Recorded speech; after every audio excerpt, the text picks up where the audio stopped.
Another day, another Kobe.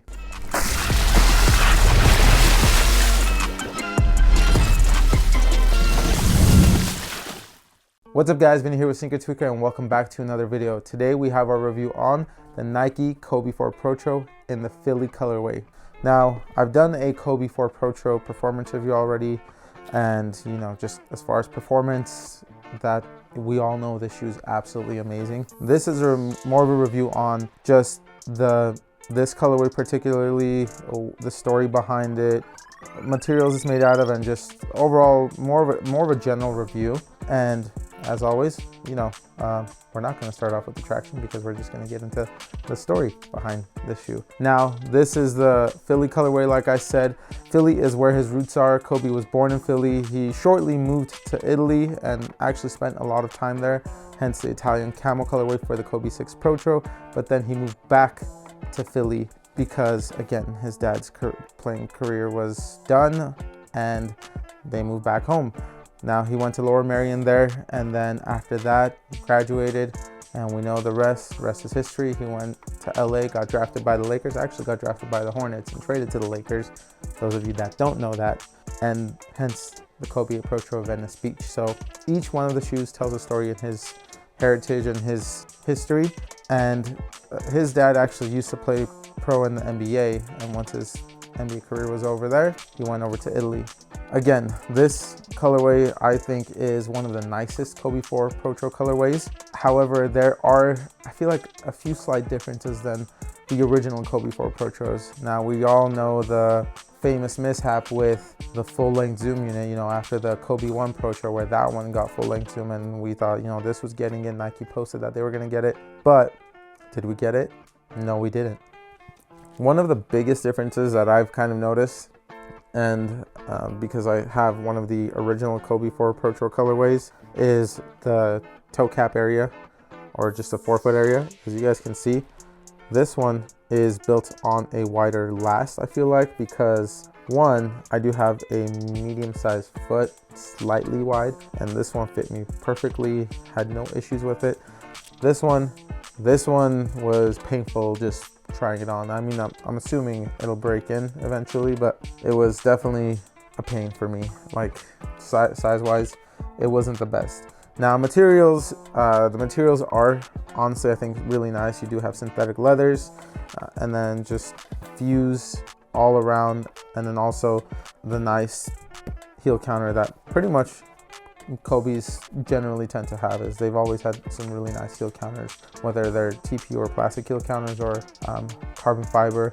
I think the Kobe 9 had carbon fiber heel counter, if I'm not mistaken, but most of them are this plastic TPU. Again, the shoe is super performance-wise super nice. You do have this aggressive herringbone traction pattern as well, and we all know how herringbone performs. It's a tried and true traction pattern, and in the Kobe 4s it's no different.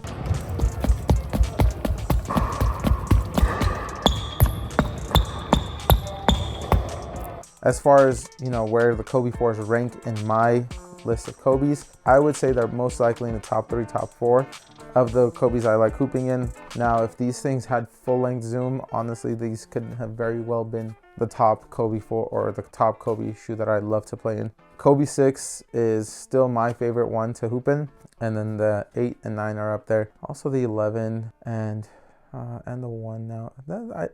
Yeah, it's a little hard. I mean, I think there's only been 1 or 2 Kobe's that have actually been a flop, Kobe 7 being one of them, but there are still a ton of people that actually also still love hooping in the Kobe 7s. I feel like, you know, no matter how big of a failure a shoe might be to a majority, there's always a group of people that do love them, which nothing wrong with that at all. But just for me, that wasn't the case. This shoe, like I said, will be releasing on April 13th, which again is the day that Kobe played his final game in Los Angeles against the Jazz, dropped 60 points on, I believe, 50 shots, and he, you know, went out in true Kobe fashion, taking the shots and then catching fire late in the game and then beating the Jazz like he always does. You know, there's probably a few Jazz fans out there watching. Sorry, it is what it is. Kobe has a history of doing that to you guys, but you know, RIP Mamba, that's why he's the GOAT. Anyway, this shoe will be available on April 13th, and this video might come out after April 13th, or it might come out on April 13th, so it may be available today, so stay tuned. But the details are crazy. I mean, Philadelphia, these are obviously Philly colors. You guys, I'm sure, have seen Sixers jerseys and everything. Those are all the color tones that are on here. Like I said, made out of synthetic leather, fuse, nice heel counter. The tongue is actually pretty breathable as well. And you do have the Mamba logo here and Kobe's signature right here on this shoe. This one is on the right shoe. The left shoe does not have a signature, just so you guys know. And also, the forefoot is nice and perforated, so there should also be some breathability over there. Cushioning, like I said, it does not have full length zoom, but it does have a heel zoom unit and a Phytalon midsole. There's pretty much nothing in the forefoot, so it's pretty dead. So if you love court feel, you will get that. And then a nice little touch is, because this is the Philly colorway and Kobe was born in Philly, it does have Kobe's birthday right here on the insole right below your heel. So definitely great shoe. You do also have this carbon fiber midfoot shin plate, which is a staple, I feel like, in pretty much all the Kobe shoes. I don't remember it being in the Kobe 10s and the Kobe 11s. I think those were the two that didn't have it, and then afterwards. Anyway, this shoe retails for $190. I got these early, and I'm not gonna lie, I got really lucky with that because I just put an offer on GOAT thinking, hey, look, it might happen, I might get these for retail. And sure enough, I got it for retail, and I ain't complaining.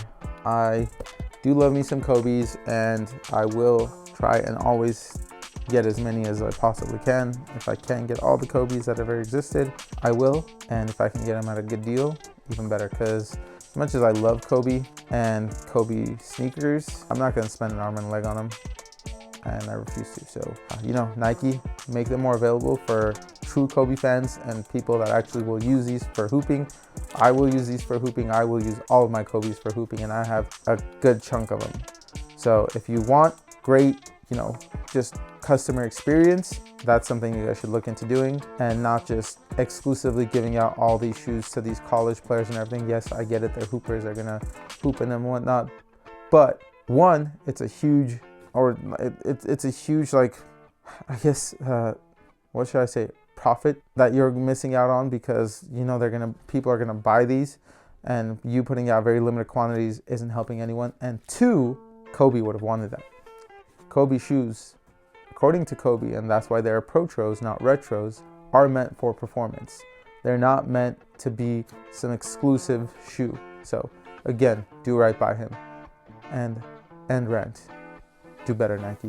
For those of you that care about the weight, I know I went blabbing about Nike's, you know, shortcomings, which not a short list, but these do weigh in at 12.5 ounces, which is actually decently light. So, you know, those of you wanting to get these, I would say, you know, try and get them, put an offer on GOAT, put an offer on StockX. You never know, someone might accept it.